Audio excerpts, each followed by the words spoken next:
just in case.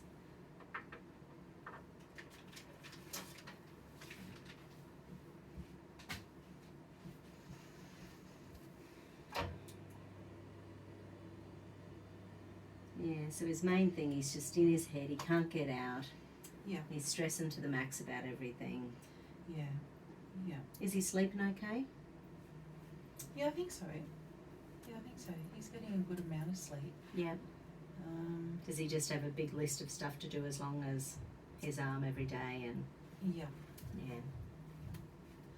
I think with all the other external things that are happening around, it's just throwing him a bit. And for you, are his thoughts calm and clear, or is he really fragmented and all over the place? Fragmented. Yeah, okay. Yeah.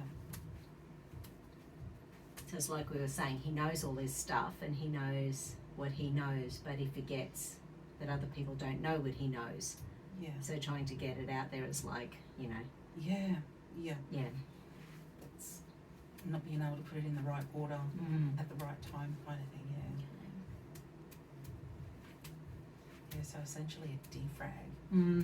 I think. Absolutely. So let's go see. Where are we? Yep, we're in. Yeah, so we need to go conscious brain instantly. Okay. Do we need psychological reversal? Do we need an affirmation or a goal? No, we need to go straight in. Right, so we just need to go and do some of the conscious pathways initially. Okay. So, corpus callosum. And hold. Yeah, so when your corpus callosum isn't working, you don't get that logical, creative, emotional connection. So you get stuck in one side of the brain. Which is what POC can do to some people as well. It can put us into one side of the brain. So once again, we think we're thinking clearly, but it's all one-sided. There's some real fear driving with what's going on.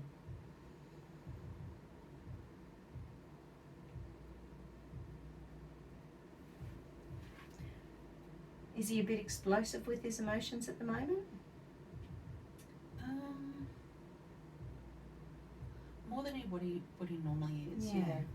Shiok is showing up. That's for hormonal imbalances, and cortisol and stress will drive shifts with sex hormones and things. It doesn't have to have anything to do with estrogen, but obviously as women, so when our estrogen gets out of balance, that we really feel it. Yeah.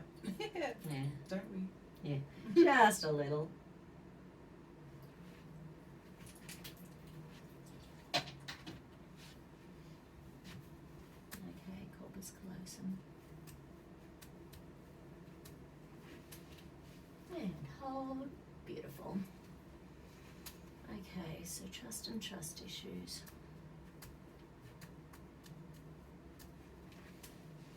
And hold. Okay.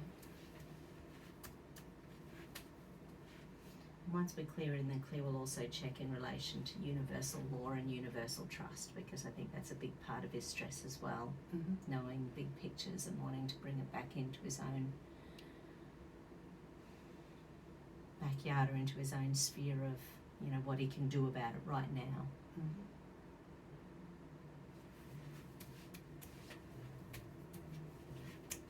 Trust and trust issues. Hold. And I assume he doesn't have any faith in the government at the moment. Zero. Trust in the government.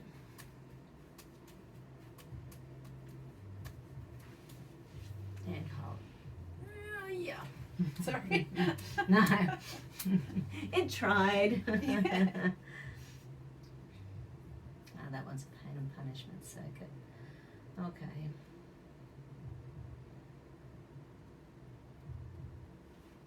It's like I was chatting to one of my clients last week, and he was saying that he remembers the day that our Premier Anna Bligh put the fluoride in the water. Like, he remembers that day. Oh, wow. And he remembers being incensed at, how dare you? You didn't ask me. Yeah. You know, and having that sort of real energy. And this year, this guy doesn't believe in voting for smaller parties. And he was like, right. who do I vote for? And he saw 3 of the IMOP girls in the local paper and he thought, I believe in everything they're talking about. Nice. Nice, that's what you need. Okay, so trust in the government. And hold, beautiful. Trust in universal consciousness. Trust in universal law.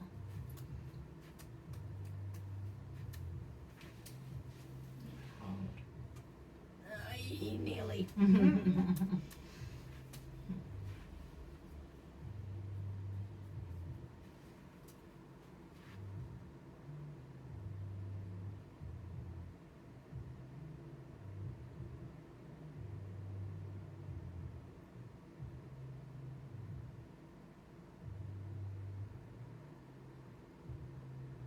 Punishment. Okay, so current to 35 to 30 to 25 to 20 to 15 to 10 to 5 to 0. 0 to 1 to 2 to 3, 2 to 3 years old. Does he have siblings? Yes. Older or younger? Younger, he's the oldest. Okay. Any idea how much older than the next one? I think there's 2 years between each. Yeah. Because this is 2 to 3 years old, so that would make sense, because nearly always when you're the oldest and you're the little prince and then all of a sudden, you know, another one comes in, Yeah. it screws with your sense of the world and fairness and how dare I, because we're little narcissistic human beings and, you know, the world is my oyster. All of a sudden we have to share mummies and daddies. Yeah.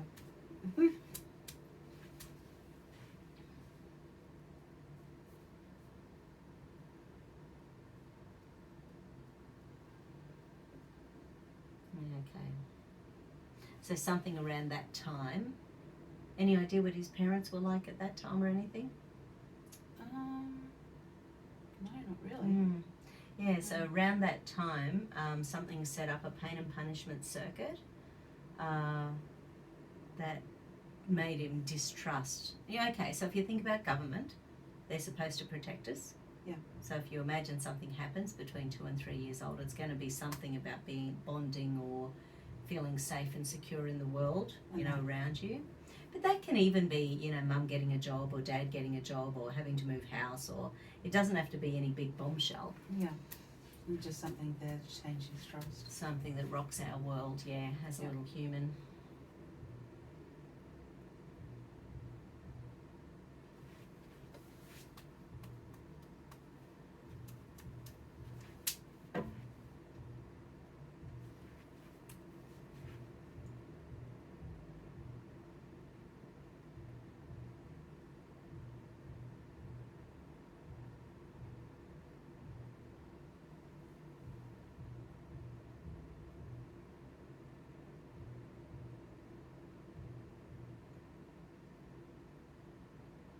Maybe having a baby in the house as well, you know, because serotonin's low here, so harder to relax and chill out, and assuming that there's going to be long-term stress. So what is it about 15 years he's been going down all the rabbit holes? I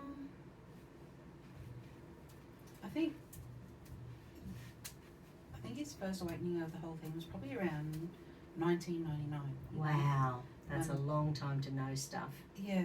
Yeah. I think that's when he started getting, you know, different bits of information and sort of, you know, thinking on things. Yeah. But the last probably 3 years has been his most intense. Yeah. Definitely.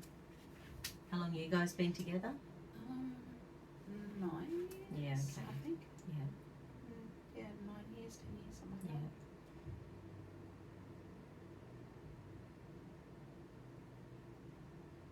Yeah, but definitely the last 2 or 3 years been pretty open to the whole thing, like waking up in a big way. A lot of his life has changed that way. Yeah.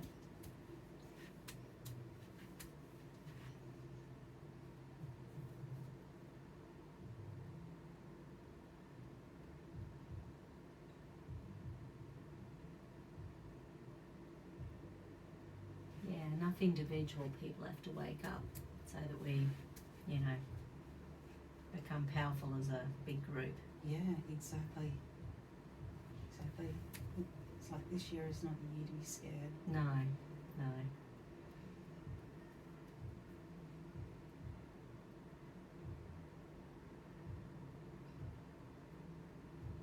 Or at least we can't be scared to, you know, maybe offend people of their beliefs.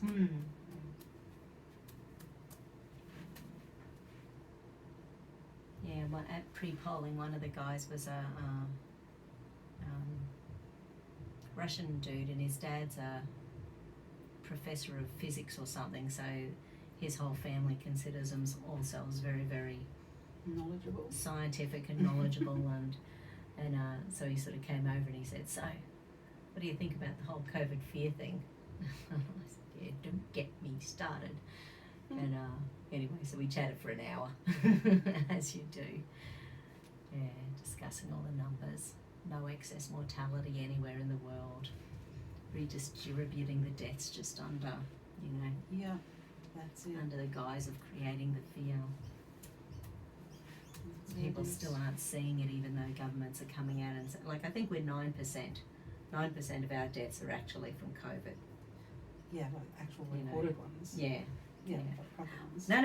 No. Like, regardless of the PCR test being bogus, so ignore that. Of our 1,000 deaths or whatever, only about 9% were probably actually from COVID-19. Yeah. If you can trust that either. Yeah. But you know. I don't trust it. Yes, exactly. Don't trust it.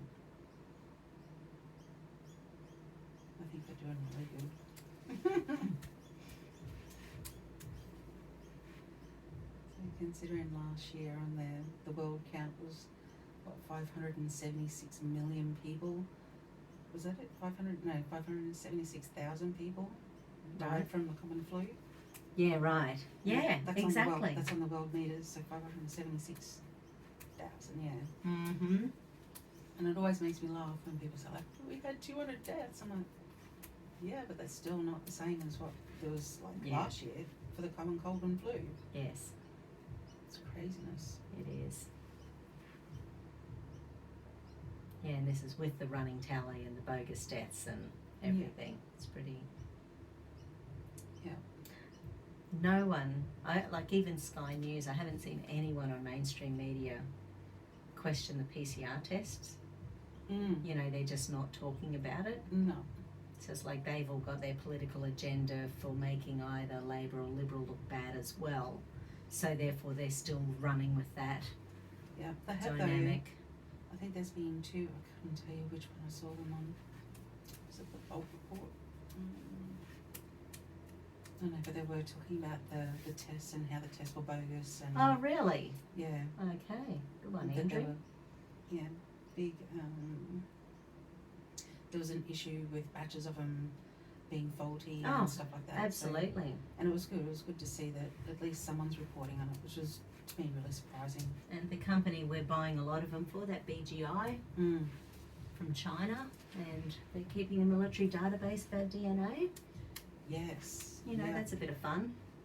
Yeah, no saliva from me, thanks. And it still makes me like, they can do a drug test by a simple saliva test. Yes. But they have to stick a 6-inch rod up your nose, big Q-tip. To find the most contagious virus known to man. And then they have to, like, run the test so many times, which is like multiplying the bacteria enough so that they get a reading to see if you have the COVID. And they're having to run this test or like create the, like the sample pots, I don't know the exact word for it, but they have to do it so many times just to get the minutest amount. Yeah. And like, but on a normal test it wouldn't even show up. So why are you creating these cultures to an extent where they may just have it? Yeah. Oh my God. So the New York Times, it's probably a month or 6 weeks ago now, they pretty much did an article where they were saying that at least 95% of people who had the test would not have been contagious. Exactly, because they had to do the replication so many times that there's no way they could have been contagious with that small amount. So and one of the professors, that put into everybody? And one of the professors was saying maybe none of those people at that amount of replications were contagious. Oh, hallelujah. Yeah, I know. New York Times. Yeah, and still they probably only ran that once, it was quashed. oh, you can't run that The again. New York Times has come out in support of Trump, bizarrely enough, you know, given the beating he's had over the last few years. Yeah, that's And one of true. our Aussie journalists got, oh, maybe that was Washington Post, but I think it was New York Times. She got the sack for anything that she would say that wasn't lefty. Yeah. That's a crazy Just world. interesting. It is bizarre. You're not allowed to have an opinion or a voice or freedom of choice. Murdoch's changed his tune, hey?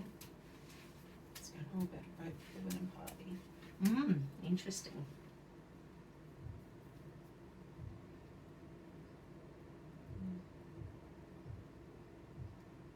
RAS. So, okay, so his reticular activating system is really primed. So because he's taking in so much new information at the moment, everything in his brain is going, switch off your serotonin, activate your long-term stress. So he can't relax, and it's just switching on his stress, just because this is about the third or fourth circuit in the reticular activating system. Yeah. So, yeah, it's just keeping his brain just really primed and stressed and unable to calm. Yeah. Yeah.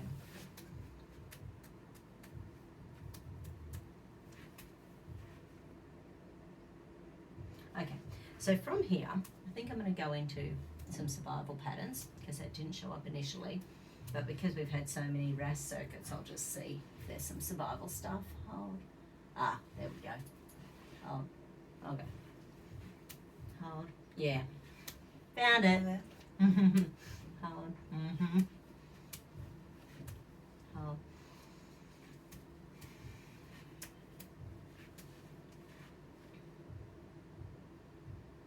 Is he doing some form of meditation? Doing his sunshine, doing his breathing, doing his... No, he's been concentrating on the fish. Right. So we've got the fish pond. He does take his 20 minutes every now and then to go out and talk to the fish. Yeah. It's crazy. Cool. Ah, But whatever it's works, I reckon. so cathartic. Yeah. But no, I think he's just not been able to, I don't know, maybe maybe allow himself time to go and do it. It's not like there's not the time, but it's just like there seems to be always something that he needs to do apart from that. So It's amazing the pressure we put on ourselves, eh? yeah. And I think we all do it. Like some of it's just not necessary, but it's something that I don't know.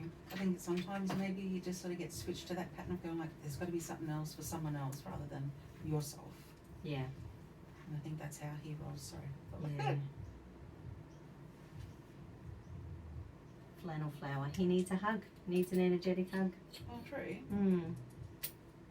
If he was the oldest son, was there a lot of responsibility on him? Yeah. 3 drops. So maybe that's what he's been doing, doing the oldest son thing. I must keep working, I must keep doing, I must, Yeah. Possible. Yeah.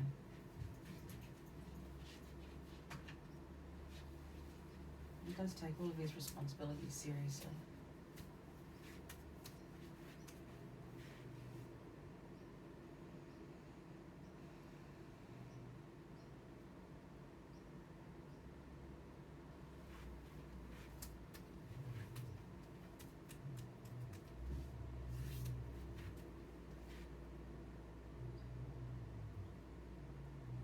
Yeah, so it's like when he has that noradrenaline running and it switches off the serotonin, and this will be subconsciously, of course, he's morally evaluating everything he's doing. Am I enough? Am I doing enough? Am I, what else? Yeah.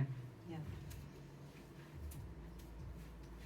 So I wonder if accidentally his parents put more responsibility on him than they should have, when he was a kid, or whether he just took it on. Some people just take on that stuff and it's not from our parents anyway. Yeah, no, I think there might have been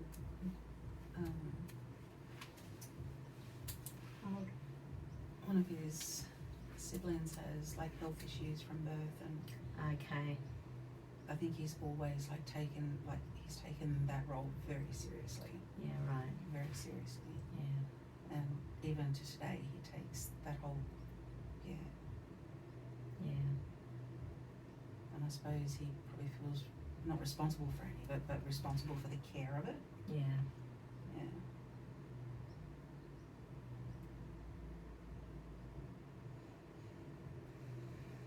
I had a family 25 years ago who had a son with lissencephaly, What's that? smooth brain disorder, no gyrations in the brain. Oh, wow. So he could not learn, because you actually learn and you lay down stuff in the gyration areas, and it's the smooth muscle in the brain that where it's like the electricity moving through. Yeah. And he was one of 4 kids. Yeah, I think there was 2 older and 1 younger. But the one younger, I don't think they must have known there was anything. Oh no, they did. They knew there was something going on with him, because he wasn't hitting his like, he wasn't able to do anything. Yeah. You know, he never sat up on his own. He never. Oh, wow. You know, Okay, yeah. he never. Anyway, but the younger daughter, because they literally had people in their house, because I was just one of the people, they sort of had like this physio routine, 3 hours in the morning, 3 hours in the afternoon, that they would do with him, trying to recreate neural neurons in the brain, or new pathways, Yeah. to help him to do things like crawl and sit and walk and stuff. Wow, that's dedication, isn't it? Yeah, so there were always people in their house. Yeah. They were the most gorgeous, you know, couple. And this younger kid, you know, she just got left by the wayside, you know, and luckily she was this fantastic kid, and the mum would say, sometimes I forget to feed her, you know, so luckily she'll come and like tug on her leg or something, and she'll go, oh, crap, I haven't fed her again. It's like, I'm You still know? here. Yeah, pick me. Yeah. Little darling died when he was nearly 5 years old. Oh, wow. And it was the picture in the local library that made me volunteer with them, because he was just blonde, blue-eyed, absolute cherub, blonde curly hair. And I saw a picture of him and said, volunteers needed. Yeah, that's a bit your heartstrings, hey? And I think, yeah, I can do that. 1 morning a week. Yeah, they're kind of like, I don't think people realise it, but they're the true gifts. Yeah. If anyone was going to make you evolve as a good person, it's the kids like that that make you evolve. He was phenomenal. Then, my first ever experience with do stuff Oh, yeah. was when I had this woman come and see me. Like, Lawson was still alive, and she came to see me, and she said, I don't know why I'm here. I was flicking through the yellow pages and I saw your ad, and I knew I had to come and see you. I thought, well, that's weird. So I said, well, I do this, and this. And she said, oh, how about we do some of that? So I did some NOT structural stuff or something. Yeah. And didn't think anything of it. And she said, oh, well, I'm getting a message that I need to book in to see you again. I went, okay. So I booked her in again, thought, that's weird. And then the morning she came the second time was the morning I'd found out that he'd died. Oh, no. And she was first up in the morning. Yeah. And she could tell I was upset. And I said, oh, no, it's just one of my little clients. You know, he had this serious brain disorder and he died last night. She said, what did he look like? And she said, I had a dream about him last night. Oh, yeah, it happens. Freaky as. So then she said, and she sort of said, you know, so was he blonde, blue-eyed, you know, curly hair? And I said, yes, that's him. Oh. And she said, well, I've got a message for his parents. Oh, And yeah. So then the freaky thing was I had to ring them up and say, I need to come around and have a cuppa. Yeah. And I didn't know. I rang Jay and I said, what do I do? This is weird. So we're talking 20 years ago. Yeah. And anyway, so I went round there, had a cuppa, and I said, this will be pretty weird, but I've got a message for you guys from Lawson. And the dad came in and he said, where from and who and what does she want? And I said, she paid me for a treatment, just saying, and gave me a message for you guys. She wants nothing. Yeah. I said, I don't want anything. I'm having a cup of tea. I'm happy. Yeah. And this is just a little bit awkward for me as well. Because he was this big burly footballer and Yeah. anyway. But the message was to let them know that he loved his life and that it wasn't all in vain, and that he thanked them for everything they had tried to do, and because they had sort of felt like maybe they were just wasting his life, spending 18 hours a week trying to make his brain do something that it shouldn't have done. Maybe they should have just left him alone. Yeah. And when he was 2 years old or 3 or something, they found out he couldn't actually see very well, so they had to get glasses. And then they thought, hasn't our son even seen us all this time? And so they're just stressed about everything. And but what was nice is that he used to get hospitalised about 20 times a year or something like that. And it was lots with, you know, respiratory infections. Yeah. And I started them on homeopathics, and he stopped needing hospitalisation as regularly. Oh, beautiful. So his last couple of years were much happier and healthier, which was really cool. It's amazing how energy talks to people. Like, and it's all around us. Just some of us don't see it the way others do. Yeah. So that was my doo-doo story. Yeah. My first That was a one. nice one.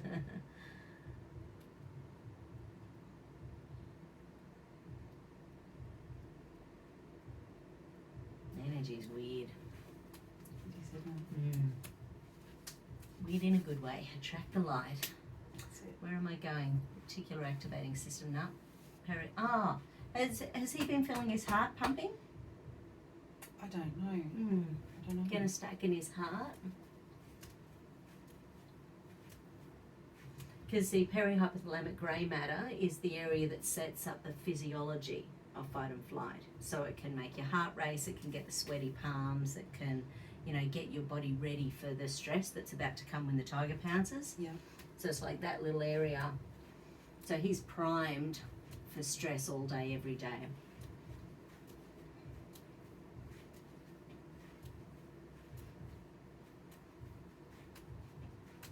I think with his last job, or the job that he's been doing for the last 10 years, has sort of put him in that kind of fight or flight kind of thing. Yeah, right. And I don't know if he's been able to sort of edge out of that. Deactivate it, yeah. It takes time once you stop the grind. Yeah, and he's trying to make more, I suppose, conscious choices on things that aren't that way. Like he's choosing different job paths and all the rest of it, which is good. It's very good. Yeah. At least sort of with hardly any stress. But yeah, I don't think he has been able to deactivate that whole prior work thing. He's only just managed to get his sleeping back to normal. Yeah, right. So what was the work thing? He worked in logistics, so he was a supervisor, like on night shift. So working with all the freight and all that sort of stuff. Yeah. And a lot of his work was on forklifts. Yeah. So it was physically taxing, mentally taxing, and emotionally it just drained him all the time. Yeah, so physically he's been able to get his sleeping back to normal. I think he really wants to improve on his health because it took a lot of his health away. Yeah, right. He sort of, his health declined a lot while he was working as hard as he was. Yeah. And like I said, he took that very seriously, his job role. Yeah, Which is good, you've got to. Like, he's got the lives of other men in his hands, so. Yeah. But yeah, I think with everything else. Yeah, so he's doing the daddy lion thing as well as. Yeah. Yeah. Yeah.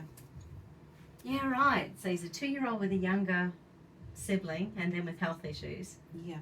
Yeah, right. So it's just been one thing after another for him. Yeah. No wonder he needs an energetic hug. Yeah. Yeah. Does he accept hugs? Yeah. Not for a long time though. Yeah, right, Not for a long time. Not in the way that you give him a quick hug and he'd be like, yeah, okay, you can stop now. But now, like, I've had to teach him, like, years back, or I've actually taught his son that a 20-second hug, you've got to count to the count of 20 to make a hug work and be magic. So now when there are Gets hugs, your it's oxytocin going. Yeah, and now that when hugs are given, they're meaningful, long hugs. Yeah. So he does like those, which is good. Gets my mum bear hugs in, so. Nice. Yeah, I would say, or I could only assume that a lot of his life, there were long hugs weren't a thing, and short hugs were kept at, like, you know, a quick pat on the back and that kind of thing. Manly. Yeah, yeah.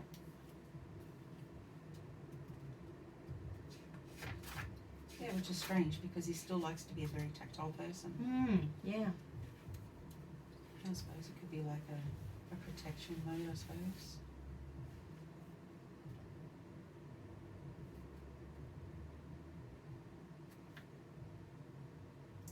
This doesn't sound like him at all. So it is. So vervain is the flower essence, which is a bark flower, which is, I think of pussycats as being vervain. Okay. So it's about high-strung mental processes and seeking to convert others to your belief system. No, not at all. Yeah, but the other side of it is that it's about, supporting relaxation, aligning personal will with universal will, and encouraging other people to actualize themselves. So yeah, so I just need you down a little bit because I need to really drag that heart energy out. It's really blocked.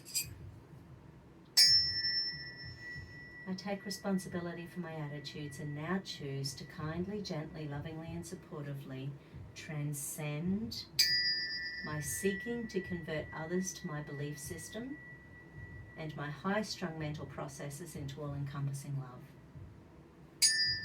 I make the commitment to kindly, gently, lovingly and supportively encourage everyone to actualize themselves, practice relaxation and align my personal will with universal will.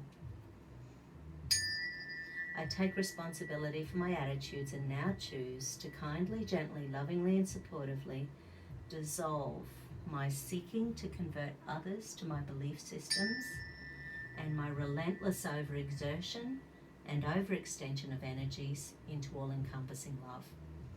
I make the commitment to kindly, gently, lovingly and supportively encourage everyone to actualize themselves, practice relaxation and align my personal will with universal will.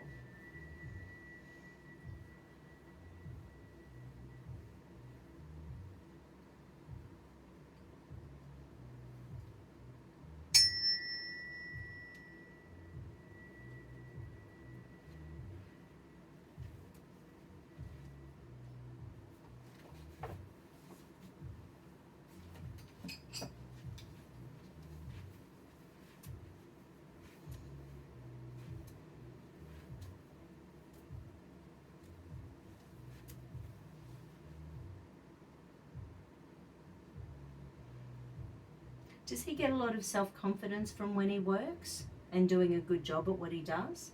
I think so. I think So that's taken a bit of a hit recently. Which once again, that's part of the overexertion thing. Yeah. Because when you're waiting for that to give you your self-worth, self-esteem, then you just keep on going. Yeah. When there's been such a huge expectation on you your whole life.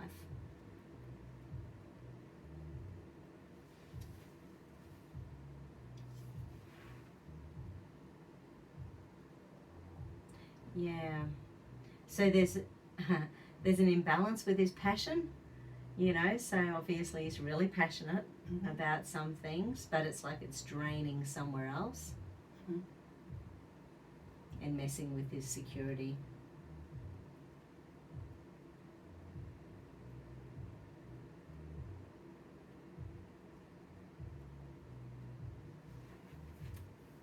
What does he think about the light healers out there? Those people who are sort of paying attention to the world and the energy and... Yeah, I think he has, he understands what they do and I think he respects what they do. Yeah. Yeah, I think he, has 100% belief in it. Yeah. He does allow himself to believe that. I could say, though, probably 3 years ago, he would say it was all bunk. Yeah. It was one of those, yeah, that's what they say, but he has really sort of found answers in a lot of things. Yeah. So he does believe in a lot of stuff these days. Yeah. And so when he first met me, as far as he was scared because I was a hippie. Because Yeah, right. There's energy in crystals and there's energy in, you know, your flowers and everything. And to him, that was just like, nah. You know, you say that it Really? is, but Even though he's been down rabbit holes for 20-something years, yeah, he still hadn't gone there with I think energy. there might have been like maybe I don't know, a negative experience with that kind of thing way back in the when, you know, being Yeah, around right. people that were, you know, into alternate healing, but Yeah. not seeing any sort of positive kind of results that way. Not that he was probably too young to even see it, if there Yeah. were. But, I remember I was at a seminar a few years ago, and I can't remember. Anyway, the college I went to do my naturopathy, the daughter of the guys who started that college was speaking at a science conference I was at, and she had gone 100% the other way to anything alternate. And I ended up having a fight with her because she was just talking rot. She sort of had done a study about the keto diet and how bad it is for you. oh, wow. And she had all this research that showed that, you know, it was worse for the liver and worse for the kidneys. And I'm listening to it because I'd already been researching the keto diet for a couple of years by that stage. And I'm thinking, this doesn't make a whole lot of sense. So I actually chatted to her in one of the breaks. And then you start saying, well, what diet did you use to prove your keto diet didn't work? Mm. They used the cheapest, nastiest fats, donuts, crap. There was nothing healthy in it. Oh my God, really? Because as a study, they couldn't afford to have decent food in the study. yeah. So it's not like they were doing, you know, organic Like eggs and nutritional. avocado and good quality cheeses. You know, it was nothing like that. Yeah. It was like donuts, and I'm going, well, that's not keto. There's too much sugar in there. But all they did was looked at the amount of fats and the amount of protein. They didn't look at the amount of carbs. Yeah. And that's not keto. Yeah, and the type It's- of carbs and everything. Man. Anyway, so I had zero respect for her, you know, like, and we were lined up, and it was a long line up to lunch. That's good to gauge. Oh my God, she was a pain. Yeah, but I think like People he's just get that, probably- yeah. He's had some kind of very similar to that, Yeah. in a sense, yeah. But no, he definitely knows that there's energy on every different type of level, and you know, he fully understands about the Schumann resonance and Yeah. how that affects everybody, and you know, things that are being done to help it. Yeah. Yeah, definitely. Like he works with light and stuff, so he understands, you know, even the energy of light and alternating lights and sound and Yeah. yeah, which is good. And so 3 or 4 years ago, he's like, oh, it's just hippie stuff. Hold out.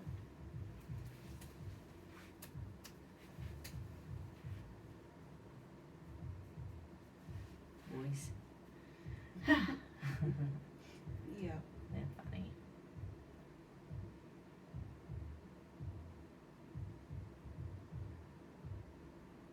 No, he wouldn't change a no. Sound like you have a house full of hearts and farts.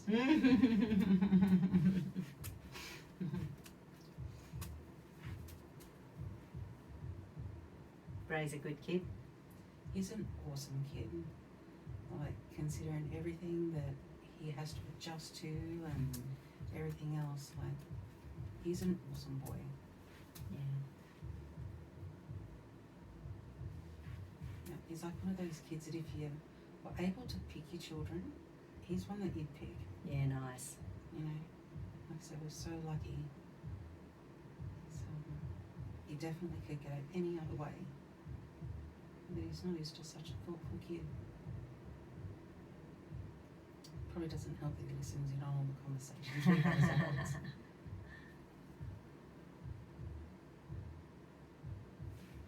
Well, he'll never be asleep, will he? Oh, no, no You know? chance. No chance.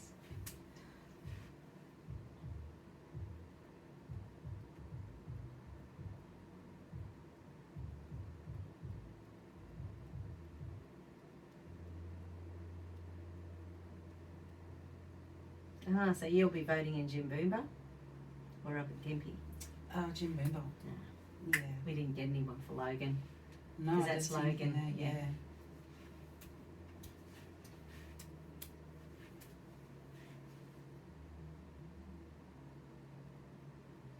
well next time. Yes. Yeah. So there will be next time. I don't think we're going anywhere. I hope not. I hope not. There needs to be a change. Have you come across Ricardo Rossi? No. He started a party called Australia One Party. He's an ex-military guy. I've heard of the Australia One Party.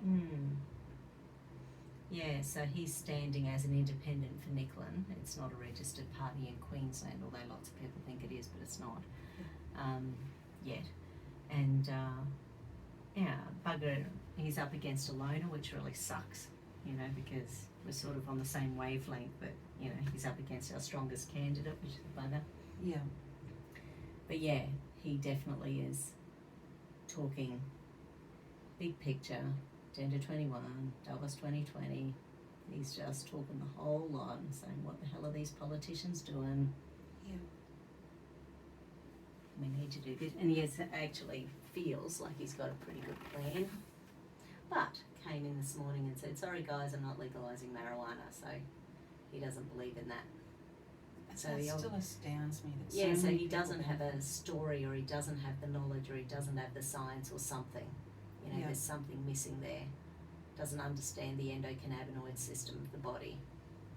Yeah. And that's the thing, I don't think people sort of realise, like, as soon as you say cannabis, they think it's just something that just people do for recreation. Don't get stoned, yeah. Yeah, and it's not. It's so much more and alternate to that. Yeah. Yeah. How many people have been held with their cancer, stomach problems, back problems, brain problems, everything? Well, you know the number one way we get endocannabinoids into our system? Breastfeeding. Oh, it is too, yeah. When you breastfeed your baby, that's the first thing that's given. That's so true. Yeah. And it sets up all the receptors for life. Yeah. Another thing that messes people up when they can't breastfeed, poor things. Yeah.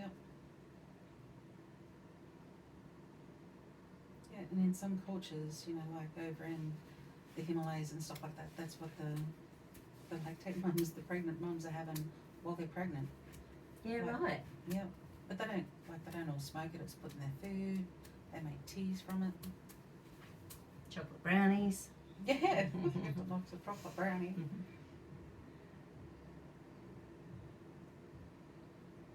I wonder if it would be legalised.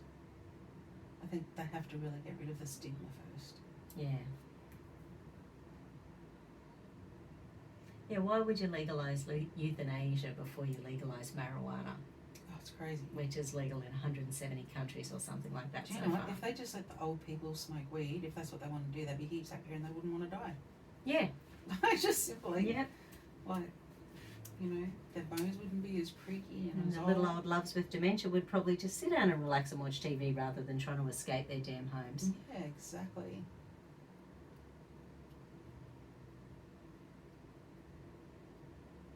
Yeah.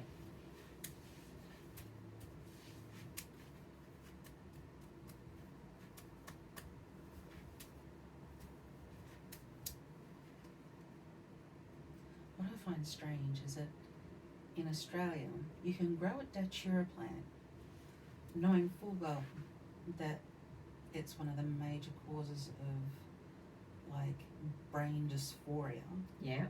When, you know, Mm-hmm. when you drink it in a tea or you eat it in a salad or whatever. Yeah. By chance, you're still allowed to grow this highly noxious, deadly plant. Yeah. But you can't grow a weed plant, and you can't make yourself weed tea. Yeah. That's crazy. It's pretty weird. I can grow a belladonna plant and not go to jail. Yes. It's mental. It is mental.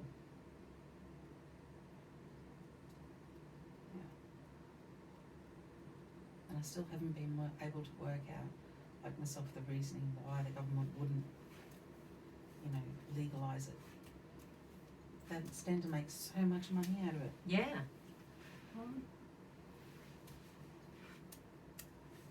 Yeah, and one of my friends reckons it's because they don't have a foolproof way of testing the pesticides and herbicides. And I said, as if they give a toss about that. No, We they buy don't. stuff every day of the week with pesticides and herbicides in them. You have no idea. Oh my gosh. I have no idea. It was only up until 2011 that endosulfan was taken off the Australian poisons board. Not till then, every avocado, macadamia nut, and mango. And I know this from experience. I was a mango farmer and avocado farmer. Yep. And we had to use endosulfan. It's highly, we had a farmer 2 doors down from us die from endosulfan poisoning. Yeah. It's crazy. But this poison is systemic, which means that we spray the trees, it goes into the tree, and it poisons the fruit. Yeah. When a bug bites the fruit, the bug dies. Yeah. We use this spray to keep your food bug-free. Yeah. But it has a shelf life. It doesn't go away. It stays in there, you spray every 2 weeks, it increases. And then, Yeah. we pick it, we put it on the shelf, and if you've consumed that fruit within 3 weeks, you've got yourself a high dose of endosulfan. It's cancer for me. Yeah. It's crazy. I had And there's not enough emphasis on the food that we ingest. Definitely. But let's inject poisons into your body. Oh, yeah. That's going to be helpful. If we can't get it into your food, we can put in your vaccines. Hmm. Oh, sorry. No, totally, absolutely. I had a lady, she's a intensive care nurse, and she stopped off and had a big chat to me yesterday at pre-polling, and she was saying that she was glad she found my thing and she was so happy to get it in the mailbox, and she said that most of the nurses are terrified of getting the vaccines, but they're worried they're going to lose their jobs if they say no. Yeah. And people just have to say no. If you don't say no, it's... And if everybody said no, they'd have to change it so that there was a solution. Do you know what I mean? Okay, no one's going to get the vaccine, so what's the next step? Yeah. How about the antibody treatments, or remdesivir, or the steroids, or the hydroxychloroquine, or vitamin D or zinc, or, Yeah, it's crazy. I read into that Regeneron. Oh, yeah? And I had a good read of it. And it's amazing stuff. That's the one Trump was on? Yes. Yeah, so he was so he was on that and remdesivir and steroids, I think. Yeah. Said, I felt the best I have in 20 years. And I was like, yeah, you've been on steroids. Steroids always make people feel better. But it just makes sense. It does make sense. Using Whereas apparently Melania did it with natural supplements. Yeah. Yeah. Yeah, with homeopathy. Yeah. And you think, okay, well, there you go. But we all know what they were treating, so... Well, I'm sure he's run down after this year. Oh, yeah. But I've got to admit, he's looking pretty good. He is. Whatever he's doing, whatever Melania he's giving him in his food is looking good. Mm-hmm. Well, they've decriminalised pot, haven't they? In some states. Yeah, I'm not sure if they've done it federally yet.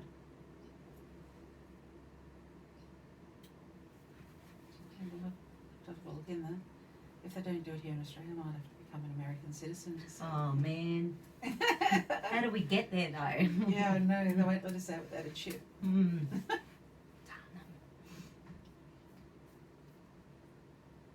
It's going to be an interesting year. Mm-hmm. It is.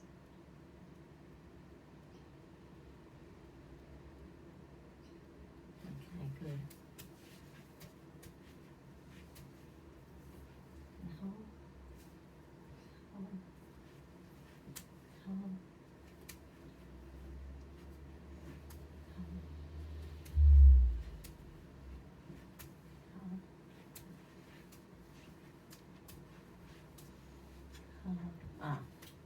Okay, so no surprise, that level of stress that he's been holding with the deep survival, hidden deep survival, is creating inflammation in his brain, so it's just adding to the whole glutamate and stress and inability to calm down.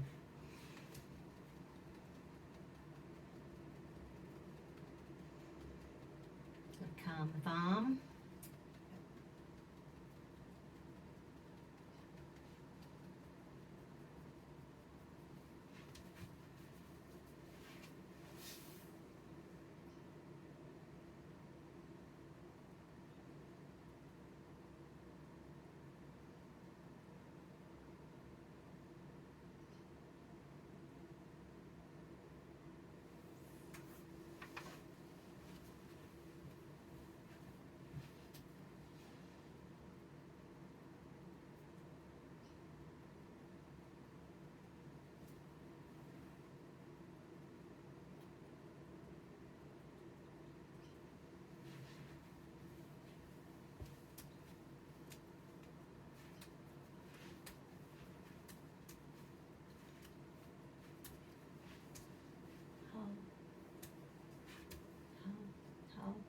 his energy? Fluctuates. Okay. Like after big days, totally cactus, or more in the big days he sort of falls apart a bit, or? No, he can put in like a good, I'd say 3/4 of a solid day. Like he gives it a good hard crack, but yeah, he's depleted by the next day. Yeah, okay. I mean, he'll still get up and try and trudge again, but it just seems to, compound more, I suppose. And is he taking anything at the moment? No, he's got his pillboxes there, and I said, like, have you taken his? Oh yeah, Because So, I can't remember what I had for him. I should have taken a photo of everything. even, some of that collagen would be great for him as well, just to, nourish the muscles and bones on a daily basis while he's working hard. Yeah. Well, it's imperative, isn't it, for that collagen intake Yeah. for your brain, Mm-hmm. for those little, it's in your... Yeah.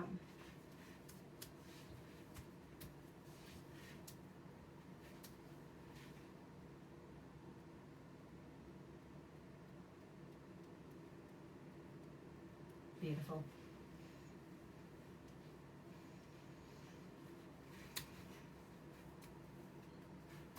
This is a new program for this body now in the future. The old program for this body is no longer necessary now in the future.